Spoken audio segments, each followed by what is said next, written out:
El líder de Falange Española, José Antonio Primo de Rivera, tuvo una gran influencia de Marx. Y te voy a explicar en este vídeo por qué. Flipa.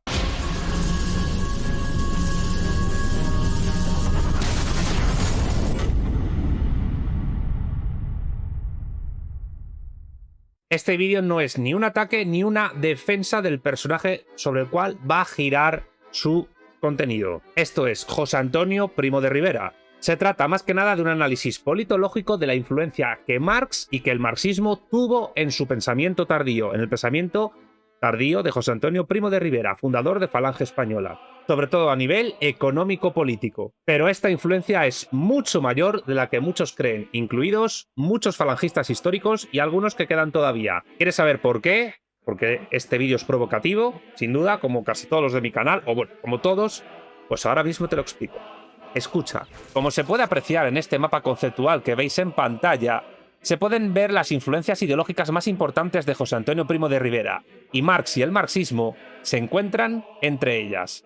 Y este es un hecho que diferencia mucho a José Antonio Primo de Rivera, y por extensión al nacionalsindicalismo, la ideología de Falange Española de las Jons, del resto de movimientos tercerposicionistas o vulgarmente llamados fascistas, que pulularon en Europa en las décadas de 1930-1940 y que finalmente fueron derrotados, al menos fuera de España, en la década de 1940. Y si queréis saber más sobre el fascismo, o por lo menos la concepción del fascismo que tenemos desde el materialismo político, os dejo abajo en la descripción de este vídeo el que dediqué precisamente a eso, al fascismo, aunque en este vídeo del fascismo que os dejo abajo no hablé de Falange, ni hablé del caso español, ni hablé de José Antonio Primo de Rivera, pero en este sí, continuemos. La cuestión es que el nacionalsindicalismo de José Antonio Primo de Rivera y Ramiro Ledesma, el otro gran ideólogo de esta ideología, se podría decir que es la, y abro comillas, extrema izquierda del tercerposicionismo.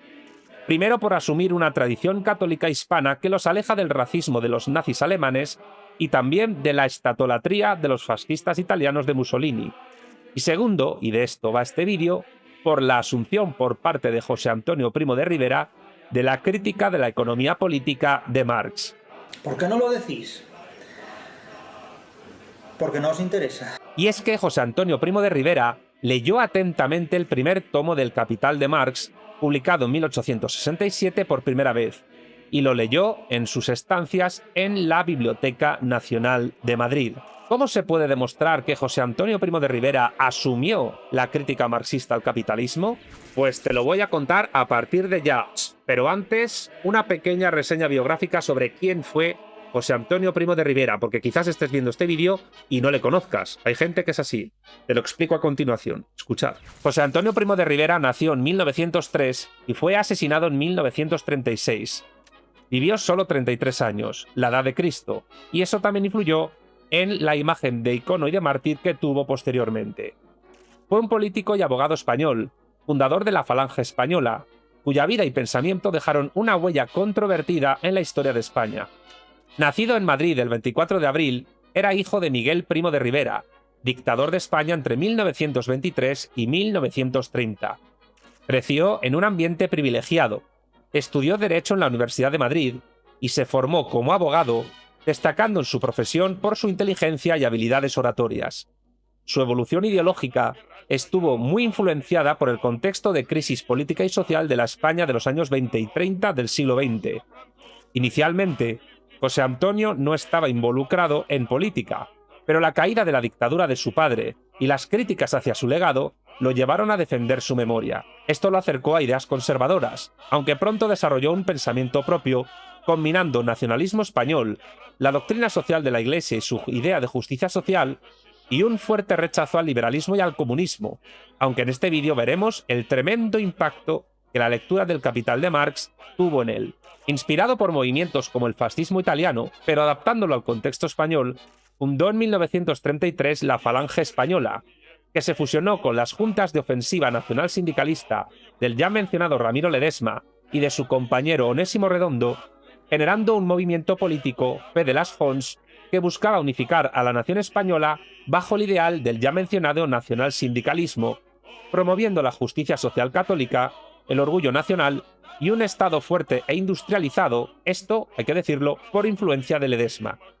José Antonio se metió en la política por un sentido de deber hacia España y por su deseo de hacer valer el legado de la dictadura de su padre y también de superar las divisiones de clase y las luchas ideológicas que fracturaban España. La Falange, bajo su liderazgo, atrajo a jóvenes descontentos con la Segunda República, la cual duró del año 1931 a 1936, aunque si se extiende el periodo llegó hasta 1939. Y sobre la Segunda República os dejo de nuevo abajo en la descripción de este vídeo el que dediqué a la misma. Continuemos. Esos jóvenes descontentos con la Segunda República venían sobre todo de las derechas, particularmente de la CEDA, la Confederación Española de Derechas Autónomas de José María Gil Robles, a la cual muchos jóvenes decepcionó debido a su periodo de gobierno en la segunda fase de esa Segunda República Española. Y en menor medida también atrajo a jóvenes descontentos con el anarcosindicalismo, con la socialdemocracia y con la izquierda bolchevique, esto es, con el Partido Comunista de España. Pero su mensaje, el de Falange, realmente no logró un apoyo masivo en vida de José Antonio. Su estilo personal, más intelectual que populista, chocaba con la polarización de la época, marcada por enfrentamientos entre izquierda y derecha. La vida de José Antonio terminó trágicamente. Con el estallido de la Guerra Civil Española en julio de 1936, fue arrestado por el gobierno republicano en la ciudad de Alicante, acusado de conspirar contra la República. A pesar de intentos por negociar su liberación, fue juzgado y condenado a muerte. El 20 de noviembre de 1933, con solo 33 años, fue ejecutado por un pelotón de fusilamiento. Su muerte lo convirtió en un mártir para los seguidores de la Falange y más tarde en un símbolo para el régimen de Franco, aunque su pensamiento original difería en muchos aspectos del franquismo. José Antonio Primo de Rivera fue un hombre de ideas más complejas de las que se cree, y esto lo digo sin sectarismos, atrapado en una época de extremos y con el tiempo caricaturizado por todo el espectro ideológico, incluidos muchos falangistas. Su búsqueda de una España unida y justa en sus propios términos, los del nacionalsindicalismo, chocó sin embargo con la realidad de un país dividido, y su legado político e ideológico sigue siendo, hasta hoy día, objeto de debate entre politólogos e historiadores. Su vida, breve pero intensa, refleja las tensiones de una nación al borde del abismo. Pues bien, este personaje histórico asumió, aunque te cueste creerlo, la crítica de la economía política que el mismísimo Carlos Marx hizo en el tomo 1 del Capital. Y recalco lo de tomo 1 del Capital por algo que explicaré poco después. ¿No me crees? ¿Estás flipando? ¿Estás flipando izquierdista antifascista? ¿Estás flipando falangista antimarxista? Pues escúchame porque vas a flipar aún más. Atención. Así lo cuentan en la Liga de los Comunes, canal de comunicación política afín a Vanguardia Española. Y ojo, que lo gordo vendrá luego cuando os lea la referencia bibliográfica máxima en la que el propio José Antonio Primo de Rivera, de su propia boca, admite la influencia de Marx en su pensamiento. Pero si no me creéis, os pongo un extracto de la interesantísima tertulia que tuvieron en el canal de YouTube de la Liga de los Comunes sobre José Antonio Primo de Rivera en general, y este extracto es fundamental, su relación con Marx. Os dejo abajo en la descripción el vídeo entero de la Liga para que lo veáis, pero atención a lo que vais a ver a continuación, flipad. José Antonio Primo de Rivera, y es la primera vez que lo voy a decir en un medio público, José Antonio Primo de Rivera económicamente era marxista. Es decir, la crítica del capitalismo de Falange Española de las Cons es básicamente la crítica de Carlos Marx al capitalismo. De hecho, no es ningún secreto si uno se dedica un poco a hurgar un poco en la crítica al capitalismo de Falange Española. Hace uso del concepto plusvalía, que reconoce a su vez que es un robo por parte del patrón y que por eso pretende que la plusvalía recaiga sobre el sindicato de producción pertinente y no sobre el patrón o empresario habitual. Y esto no es propio, es decir, no es un descubrimiento mío, es básicamente algo que ya dijo Manuel Sacristán Luzón en un ensayo o parte de un manual universitario dedicado a la ideología política, que una de ellas era la ideología política de José Antonio, donde él reconoce, el propio Manuel Sacristán, que por cierto procedía de Falange, reconoce en José Antonio que asume la crítica marxista al capitalismo, pero repudia el marxismo en lo que tiene que ver con la moral y la ética. Hablamos de que era una persona sumamente católica y que, por supuesto, también tenía cierta visión materialista, atea, en aquellas coordenadas de aquel tiempo sobre el marxismo, pero de hecho sí reconocía como positivo eso que el marxismo viene a destruir, que es el capitalismo, que el propio capitalismo, concebido desde las coordenadas de José Antonio, decía que tenía 3 pilares y que debían derrumbarse cuanto antes: el capitalismo agrario, el capitalismo industrial y el capitalismo financiero. Es más, en otra parte de esta entrevista en el canal de la Liga de los Comunes, se enfatiza que la armonía capital-trabajo, que siempre fue defendida por el fascismo clásico y que en realidad lo alejaba de ser, en puridad, un movimiento realmente revolucionario y anticapitalista o postcapitalista, como sí lo es el marxismo y el comunismo, y como era no revolucionario en la Italia de Mussolini o en la Alemania nacionalsocialista de Hitler, José Antonio Primo de Rivera llegó a alejarse de esa visión corporativista del Estado, dándose cuenta de que la armonía capital-trabajo era en realidad imposible y que en dicha armonía los obreros siempre tenían las de perder. ¿No me creéis? Escuchad a la Liga, escuchad, por favor. ¿Qué visión tenía José Antonio sobre el corporativismo? Pues el corporativismo, también lo hablamos la otra vez. Claro, como tiene una evolución ideológica, él ya contemplaba la idea de corporativa porque ya su padre la había aplicado en su dictadura, ¿no? O dicta blanda, como algunos lo llaman, pero en un sentido total al de Mussolini, que por cierto tenían amistad Miguel Primo de Rivera y Mussolini. En un principio, pues sí, la tiene como una solución al contexto del momento, pero luego pues le llamaría aquello de un buñuelo de viento. Porque él sabe perfectamente, él observaba, y yo creo que también desde mi punto de vista, que le puede venir de su lectura del Capital de Marx. Y es que no puedes armonizar el capital y el trabajo porque sería como si yo me intento armonizar con una silla. Es algo que no se puede, es imposible. Y además, finalmente, a lo que se llega a una especie como de equiparación. No se abole el concepto capitalista de la propiedad, que es algo que también él veía como un objetivo a medrar y a llevar a cabo. Pero claramente pues la contempló desde un mismo inicio, está el Estado corporativo, luego aquello se disolvió, pero bueno, luego como hubo tanta confusión ideológica en la época, luego llegaría un José Luis de Arrese con aquel libro publicado en los años 40, el primer libro sobre economía nacionalsindicalista, que se llamó La Revolución Social del Nacionalsindicalismo, que aunque era un libro para la época apañado, partía de puntos de vista que eran ya superados por el propio José Antonio, que era la armonización de capital y trabajo, cosa que el propio José Antonio intentaba eliminar por completo. De ahí el establecimiento de los sindicatos de producción divididos en ramas de producción. Pues bien, una vez mostrados estos dos pequeños vídeos y tal y como os dije, ahora paso a mencionar la referencia bibliográfica, la fuente en la cual me baso para deciros, para afirmar rotundamente que sí, que José Antonio Primo de Rivera, el fundador de la Falange, estuvo muy influenciado, por no decir que incluso asumió la crítica al capitalismo que tenía el mismísimo Carlos Marx. Esta fuente demuestra lo que estoy diciendo. Demuestra que José Antonio Primo de Rivera, sin necesariamente afirmarse como marxista, sin embargo, sí asumió la crítica de la economía política que Marx hizo en el tomo 1 del Capital. Y digo tomo 1 porque José Antonio no llegó a leer los otros 2 tomos. Esta referencia o fuente es un discurso titulado Ante una encrucijada en la historia político-económica del mundo, primera conferencia del Círculo de la Unión Mercantil, segundo discurso del 17 de noviembre de 1935, y que fue publicado en la segunda edición de El trabajo y la lucha de clases, un libro falangista del año 1939. Libro, por cierto, publicado con la etiqueta de Tercer Año Triunfal. Y os dejo abajo en la descripción del vídeo la fuente, el enlace a la fuente, porque está en internet, en el portal filosofia.org, donde podéis leer entero todo ese documento.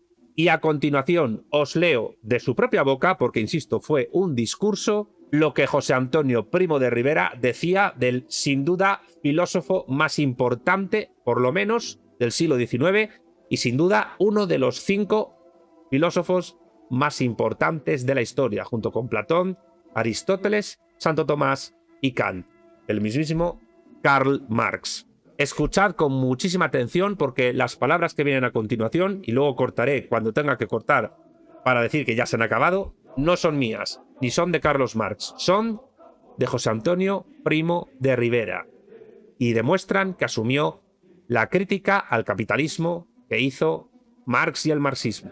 Vamos allá.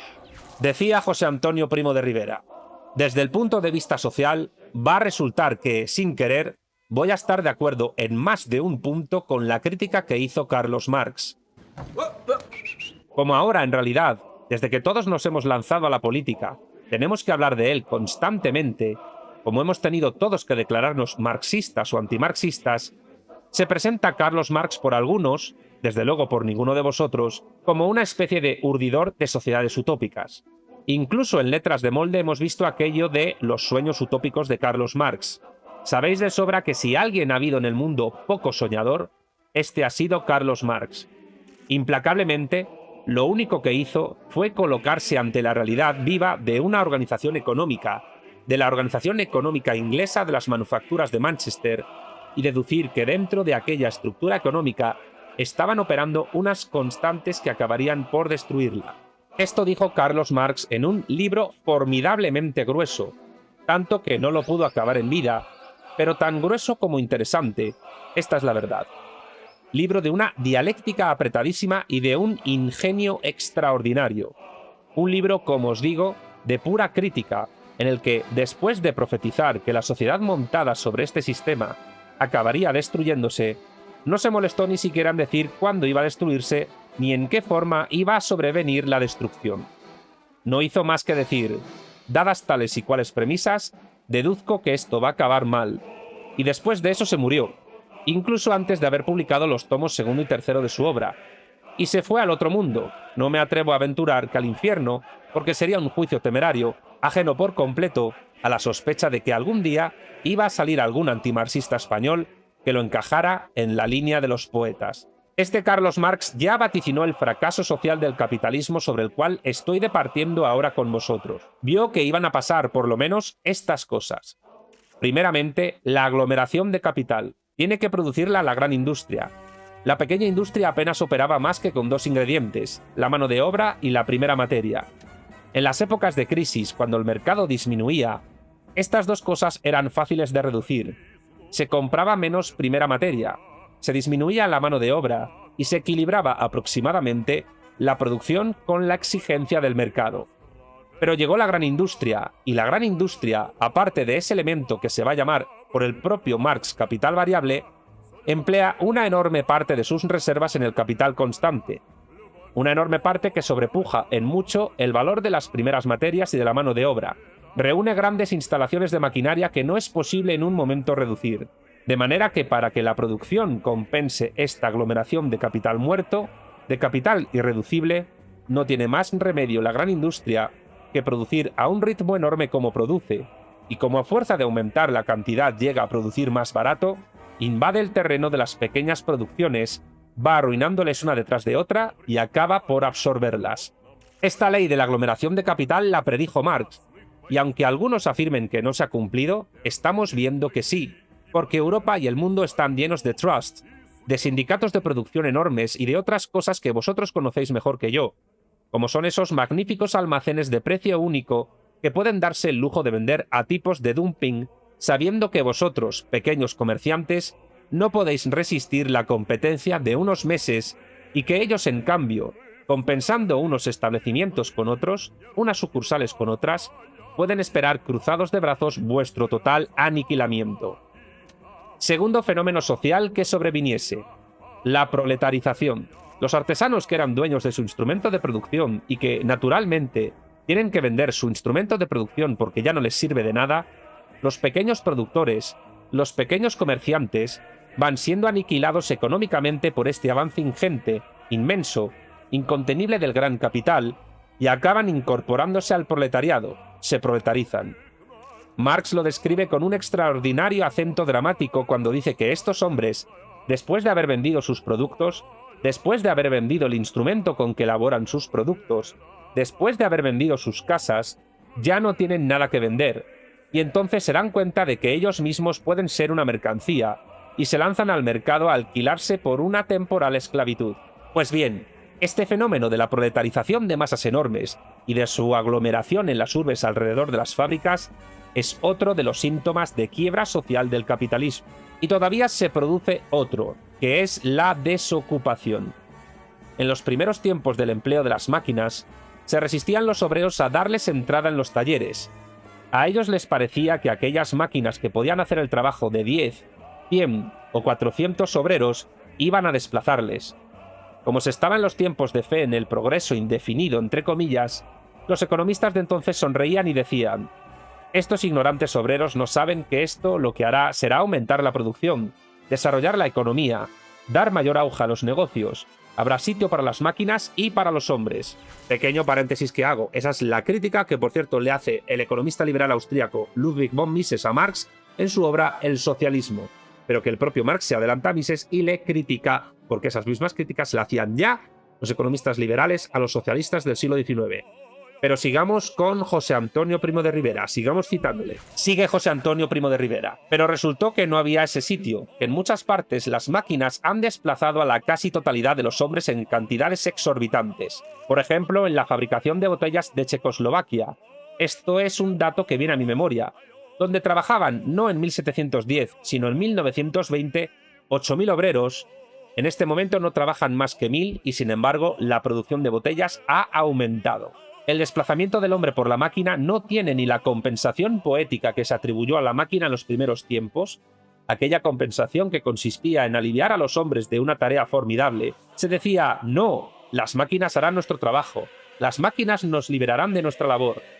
No tiene esa compensación poética, porque lo que ha hecho la máquina no ha sido reducir la jornada de los hombres, sino manteniendo la jornada igual, poco más o menos, pues la reducción de la jornada se debe a causas distintas, desplazar a todos los hombres sobrantes. Ni ha tenido la compensación de implicar un aumento de salarios, porque evidentemente los salarios de los obreros han aumentado. Pero aquí también lo tenemos que decir todo tal como lo encontramos en las estadísticas y en la verdad.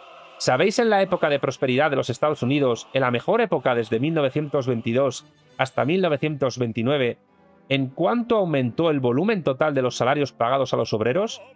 Pues aumentó en un 5%. ¿Y sabéis en la misma época en cuánto aumentaron los dividendos percibidos por el capital? Pues aumentaron en el 86%. Decir si es una manera equitativa de repartir las ventajas del maquinismo, pero era de prever que el capitalismo tuviera esta quiebra social. Lo que era menos de prever era que tuviera también una quiebra técnica, que es acaso la que está llevando su situación a términos desesperados. Por ejemplo, las crisis periódicas han sido un fenómeno producido por la gran industria, y producido precisamente por esa razón que os decía antes cuando explicaba la aglomeración del capital. Los gastos irreductibles de primer establecimiento son gastos muertos que en ningún caso se pueden achicar cuando el mercado disminuye. La superproducción, aquella producción a ritmo violentísimo de que hablaba antes, acaba por saturar los mercados. Se produce entonces el subconsumo y el mercado absorbe menos de lo que las fábricas le entregan. Si se conservase la estructura de la pequeña economía anterior, se achicaría la producción proporcionalmente a la demanda mediante la disminución en la adquisición de primeras materias y de mano de obra. Pero como esto no se puede hacer en la gran industria porque tiene ese ingente capital muerto, la gran industria se arruina. Es decir, que técnicamente la gran industria hace frente a las épocas de crisis peor que la pequeña industria. Primera quiebra para su antigua altanería. Pero después, una de las notas más simpáticas y atractivas del periodo heroico del capitalismo liberal falla también. Es aquella arrogancia de sus primeros tiempos en que decía: yo no necesito para nada el auxilio público, es más, pido a los poderes públicos que me dejen en paz, que no se metan en mis cosas. El capitalismo muy en breve bajó también la cabeza en este terreno. Muy en breve, en cuanto vinieron las épocas de crisis, acudió a los auxilios públicos.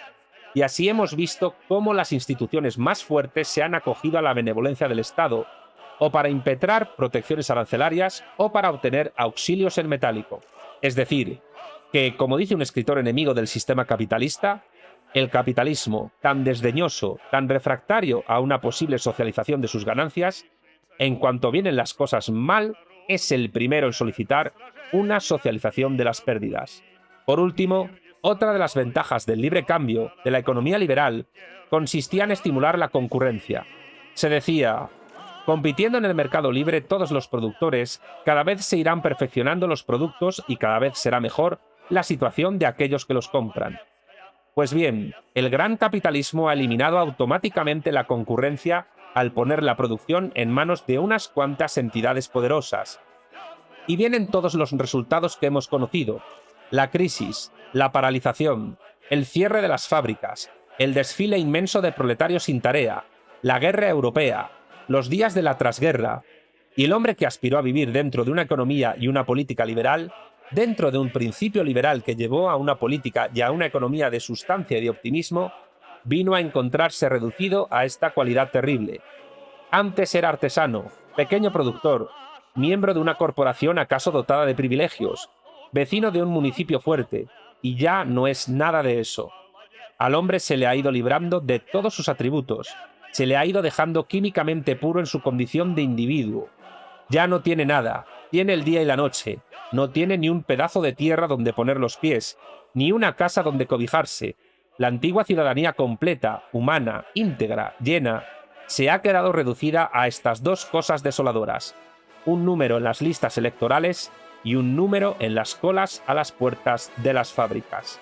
Y entonces mirad qué dos perspectivas para Europa. De una parte, la vecindad de una guerra posible. Europa, desesperada, desencajada, nerviosa, ¿acaso se precipite a otra guerra? De otro lado, el atractivo de Rusia, el atractivo de Asia, porque no se os olvide el ingrediente asiático de esto que se llama comunismo ruso, en el que hay tanta o más influencia marxista germánica, influencia típicamente anarquista asiática. Lenin anunciaba, como última etapa del régimen que se proponía implantar, lo anunció en un libro que se publicó muy poco antes de triunfar la Revolución Rusa. Ese libro se llama El Estado y la Revolución, que por cierto el viejo topo reeditó hace 3 años con un prólogo mío, de la cual me estoy honrado. Sigamos. Que al final vendría una sociedad sin Estado y sin clases. Esta última etapa tenía toda clase de características del anarquismo de Bakunin y de Kropotkin, pero para llegar a esta última etapa había que pasar por otra durísima, marxista, de dictadura del proletariado. Y Lenin, con extraordinario cinismo irónico, decía: esta etapa no será libre ni justa. El Estado tiene la misión de oprimir. Todos los estados oprimen. El Estado de la clase trabajadora también sabrá ser opresor. Lo que pasa es que oprimirá a la clase recién expropiada, oprimirá a la clase que hasta ahora la oprimía a ella. El Estado no será libre ni justo. Y además, el paso a la última etapa, a esa etapa aventurosa del anarquismo comunista, no sabemos cuándo llegará. Esta es la hora en que no ha llegado todavía. Probablemente no llegará nunca. Para una sensibilidad de burgués o de proletario europeo, esto es terrible, desesperadamente. Allí sí que se llega a la disolución en el número, a la opresión bajo un estado de hierro. Pero el proletariado europeo desesperado, que no se explica su existencia en Europa, ve aquello de Rusia como un mito, como una posible remota liberación. Observad a dónde nos ha conducido la descomposición postrera del liberalismo político y del liberalismo económico, a colocar a masas europeas enormes en esta espantosa disyuntiva: o una nueva guerra, que será el suicidio de Europa, o el comunismo, que será la entrega de Europa a Asia. Y España, mientras tanto, en realidad nuestro liberalismo político y nuestro liberalismo económico casi se han podido ahorrar el trabajo de descomponerse, porque apenas sí han existido nunca. El liberalismo político ya sabéis lo que era. El liberalismo económico tampoco tuvo que fallar en España, porque la mejor época del liberalismo económico, la época heroica del capitalismo en sus orígenes, el capitalismo español en general, no la ha vivido nunca. Aquí las grandes empresas, desde el principio, acudieron al auxilio del Estado. No solo no lo rechazaron, sino que acudieron a él, y muchas veces, lo sabéis perfectamente, está en el ánimo de todos, no solo impetraron el auxilio del Estado, no solo gestionaron aumentos de arancel protectores, sino que hicieron de esa discusión arma de amenaza para conseguir del Estado español todas las claudicaciones. Y no hablemos más de esto. Pues bien, en España, que no fue nunca superindustrializada, que no está superpoblada, donde conservamos la posibilidad de rehacer una artesanía que aún permanece en gran parte donde tenemos una masa fuerte, entrenada, disciplinada y sufrida de pequeños productores y de pequeños comerciantes, donde tenemos una serie de valores espirituales intactos, en una España así, ¿a qué esperamos para recobrar nuestra ocasión y ponernos otra vez, por ambicioso que esto suene, en muy pocos años, a la cabeza de Europa? ¿A qué esperamos? El tema es que esa industrialización que José Antonio Primo de Rivera dijo que no se había hecho nunca, quien la hizo, Franco. Y sobre ello os dejo abajo en la descripción del vídeo el que dediqué a el encuentro con Francisco Torres sobre su libro Franco Socialista. ¿Que esto preparó el camino al capitalismo español actual? Muy seguramente. Por eso, en gran medida, quizás las últimas palabras de José Antonio, ahora en el año 2025, sean anacrónicas, arqueología pura y no tengan sentido. Pero sigamos leyéndole. Sigue José Antonio Primo de Rivera. Pues bien, esperamos a esto, a que los partidos políticos hagan el favor de dar por terminadas sus querellas sobre si van o no a liquidar las pequeñas diferencias que tienen pendientes en el Parlamento y fuera del Parlamento. Esta es la verdad. He prometido rigurosamente no dar a esto ni por un instante caracteres de mitin, pero decidme si la situación de los partidos españoles no es desoladora. Fijaos en la característica, y ya veis que quiero colocar la cosa todo lo alto que puedo, de la tragedia española y de la tragedia europea que habéis tenido la benevolencia de ir siguiendo conmigo esta noche. El hombre ha sido desintegrado, ha sido desarraigado, se ha convertido, como os decía antes, en un número en listas electorales y en un número en la cola de las puertas de las fábricas. Este hombre desintegrado lo que está pidiendo a voces es que se le vuelvan a poner los pies en la tierra, que se le vuelvan a armonizar con un destino colectivo, con un destino común, sencillamente, llamando a las cosas por su nombre, con el destino de la patria. La patria es el único destino colectivo posible. Si lo reducimos a algo más pequeño, a la casa, al terruño, entonces nos quedamos con una relación casi física.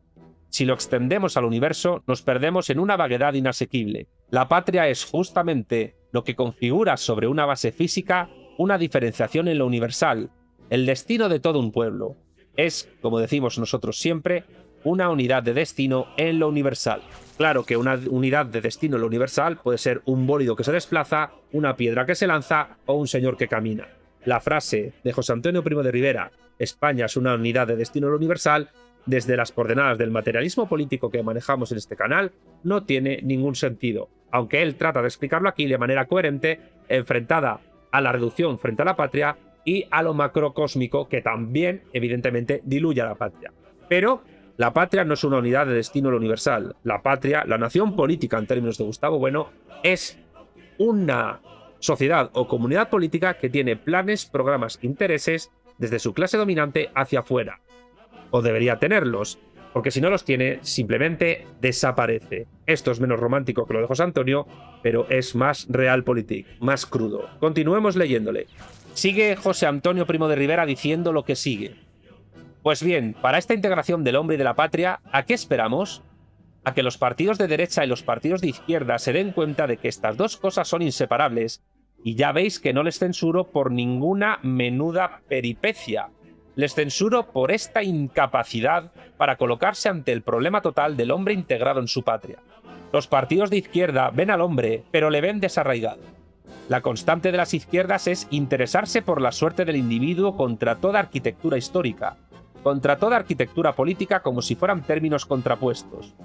El izquierdismo es, por eso, disolvente, es por eso corrosivo, es por eso irónico, y estando dotado de una brillante colección de capacidades, es sin embargo muy apto para la destrucción y casi nunca apto para construir.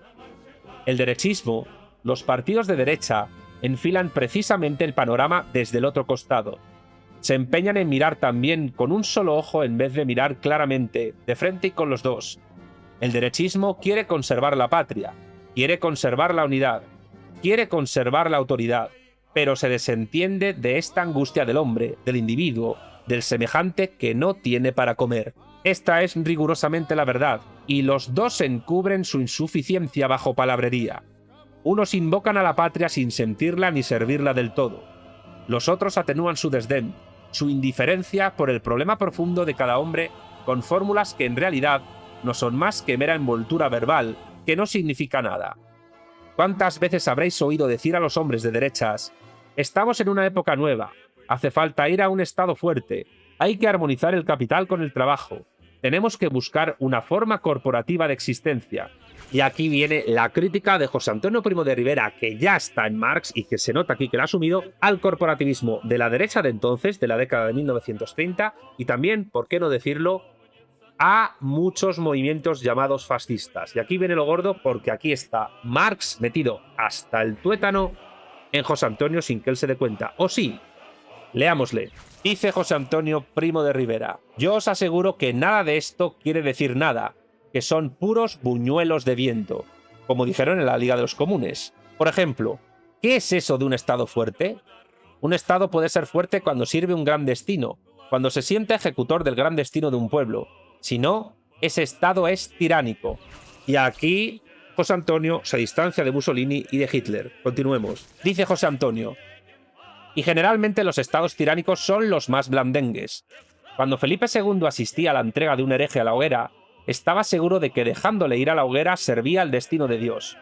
En cambio, cuando un gobierno liberal de nuestros días tiene que fusilar a uno que ha traicionado su patria, no se atreve a fusilarle porque no se siente suficientemente justificado por dentro. Otra de las frases: hay que armonizar el capital con el trabajo. Cuando dicen esto, creen que han adoptado una actitud inteligentísima, humanísima ante el problema social. Armonizar el capital con el trabajo. Que es como si yo dijera: me voy a armonizar con esta silla. El capital, y antes he empleado bastante tiempo en distinguir el capital de la propiedad privada, distinción que por cierto está en Marx, está en Engels y está en todo el marxismo, sigamos, sigue José Antonio Primo de Rivera, un instrumento económico que tiene que servir a la economía total y que no puede ser, por tanto, el instrumento de ventaja y de privilegio de unos pocos que tuvieron la suerte de llegar antes.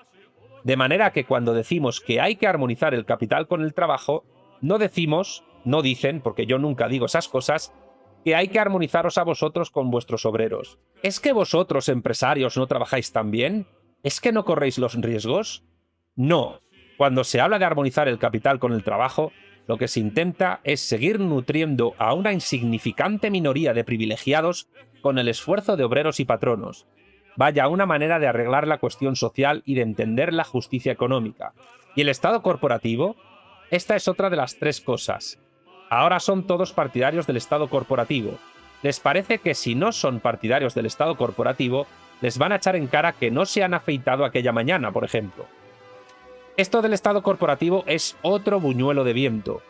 Mussolini, que tiene alguna idea de lo que es el Estado corporativo, cuando instituyó las 22 corporaciones hace unos meses, pronunció un discurso en el que dijo: esto no es más que un punto de partida, pero no es un punto de llegada. La organización corporativa, hasta este instante, no es otra cosa aproximadamente en líneas generales que esto. Los obreros forman una gran federación, los patronos forman otra gran federación, los dadores de trabajo como se les llama en Italia, y entre estas dos grandes federaciones montan el Estado como una especie de pieza de enlace. A modo de solución provisional está bien, pero notad bien que este es agigantado un recurso muy semejante al de nuestros jurados mixtos. Este recurso mantiene hasta ahora intacta la relación del trabajo en los términos en que la configura la economía capitalista. Subsiste la posición del que da el trabajo y la posición del que arrienda su propio trabajo para vivir. En un desenvolvimiento futuro, en un desenvolvimiento que parece revolucionario y que es muy antiguo, que fue ya hechura que tuvieron las viejas corporaciones europeas, se llegará a no enajenar el trabajo como una mercancía, a no conservar esta relación bilateral del trabajo, sino que todos los que intervienen en la tarea, todos los que forman y completan la economía nacional, estarán constituidos en sindicatos verticales que no necesitarán ni de comités paritarios ni de piezas de enlace, porque funcionarán orgánicamente como funciona el ejército, por ejemplo, sin que a nadie se le haya ocurrido formar comités paritarios de soldados y jefes. Pues con estas vaguedades de una organización corporativa del Estado y del Estado fuerte, y de armonizar el capital y el trabajo, se creen los representantes de partidos de derecha que han resuelto la cuestión social y han adoptado la posición política más moderna y más justa. Todo eso son historias. La única manera de resolver la cuestión es alterando de arriba abajo la organización de la economía. Esta revolución en la economía no va a consistir, como dicen por ahí que queremos nosotros, los que todo lo dicen porque se les pega al oído, sin dedicar 5 minutos a examinarlo, en la absorción del individuo por el Estado en el panteísmo estatal.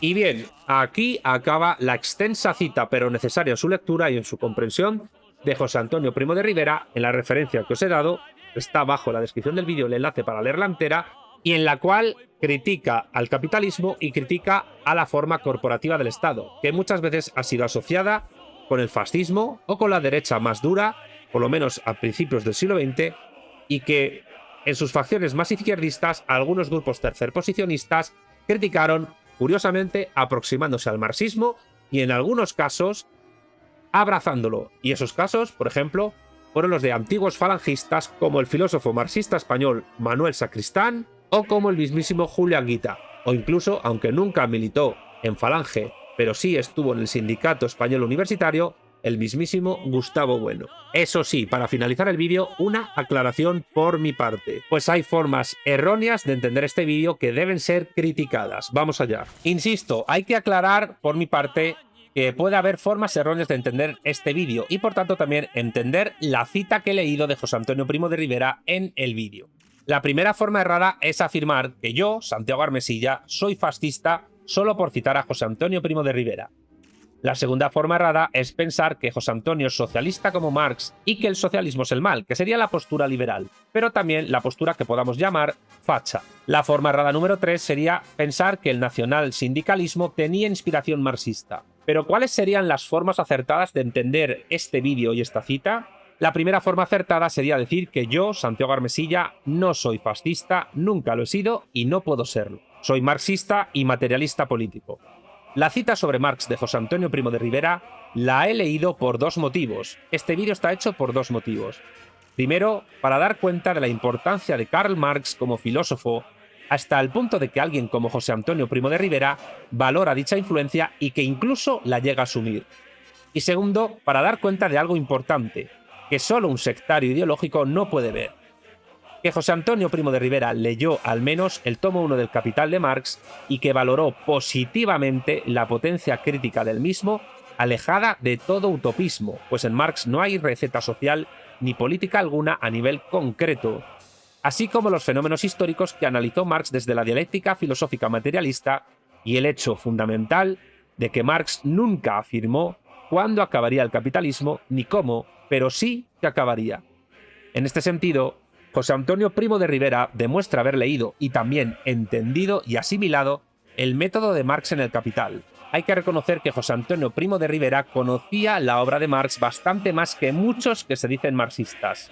Jode decir esto, ¿verdad? ¿Os jode lo que estoy diciendo?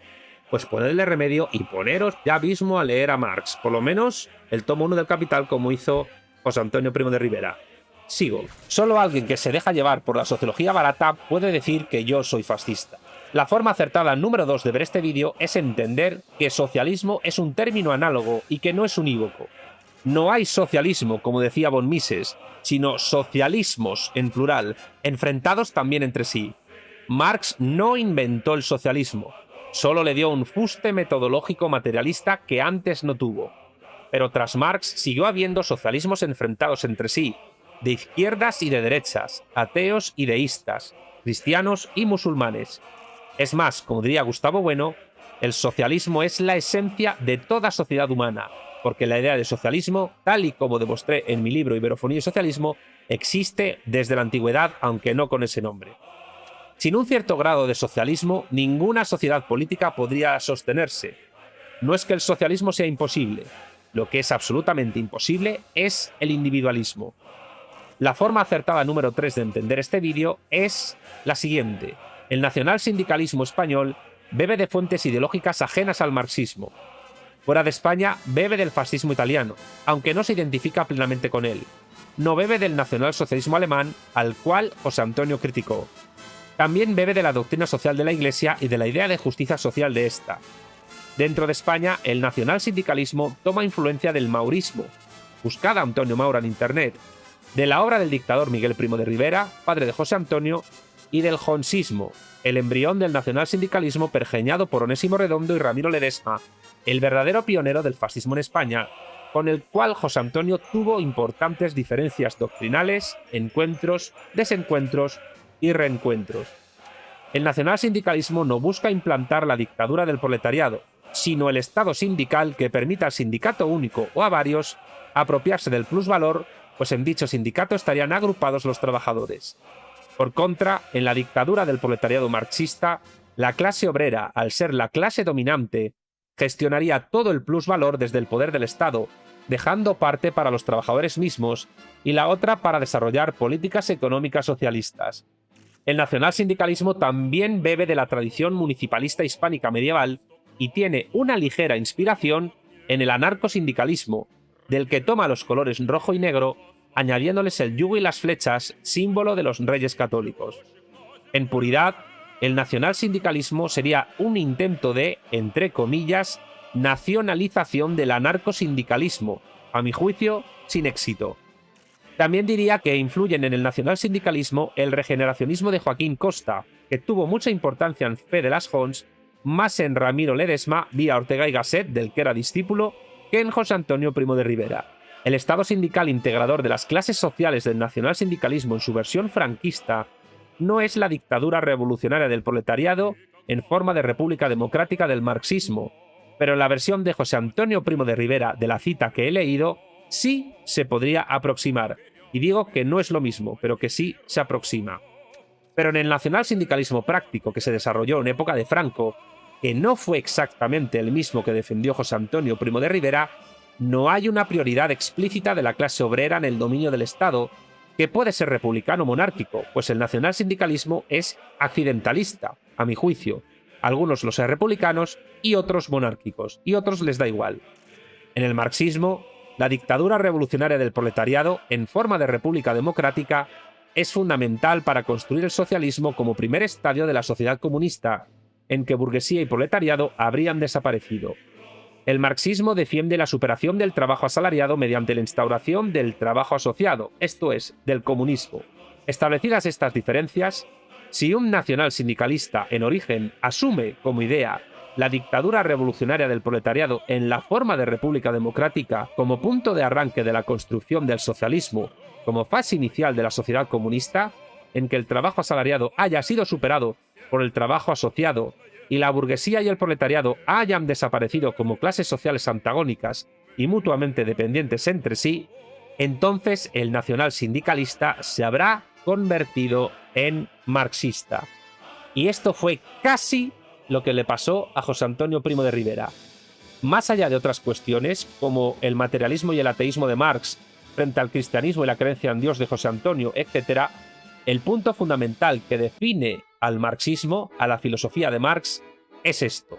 Si todavía alguien quiere ver fantasmas donde no los hay, es decir, llamarme a mí fascista o ultraderechista, o se mueve por un sectarismo sociológico que impide ver que José Antonio Primo de Rivera conocía la obra de Marx y reconocía su importancia hasta el punto de asimilarla, esto es, en ver aquí en este vídeo la grandeza de Marx, entonces quien tiene el evidente problema es el izquierdista o el falangista sectarios que no pueden ir más allá de su sociologismo básico. Y el día en que hagamos un vídeo sobre los elogios que Hitler, Henry Kissinger o Schumpeter, economista austríaco liberal, hicieron al mismísimo Joseph Stalin, os da un infarto. Bueno, fin del vídeo.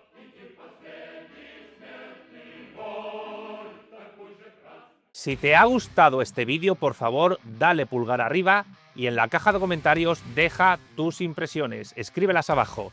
Si te gusta mi contenido audiovisual, por favor, suscríbete a mi canal y activa la campanita para que te lleguen más novedades. Si quieres conocer otras redes sociales donde estoy promocionando mi trabajo en YouTube y también otras tareas que hago, mis libros, mis artículos, ponencias, charlas, congresos, apariciones en televisión y radio, mi trabajo en el Instituto Beatriz Galindo La Latina o mi trabajo con las vanguardias socialistas iberófonas y en concreto con Vanguardia Española, puedes encontrarme en TikTok, en X, en Facebook, en Instagram y en Telegram. Y si queréis conocer el trabajo de toda mi vida, no tenéis más que visitar mi página web oficial www.armesilla.org. Sin más, me despido, un saludo a todos y hasta la próxima.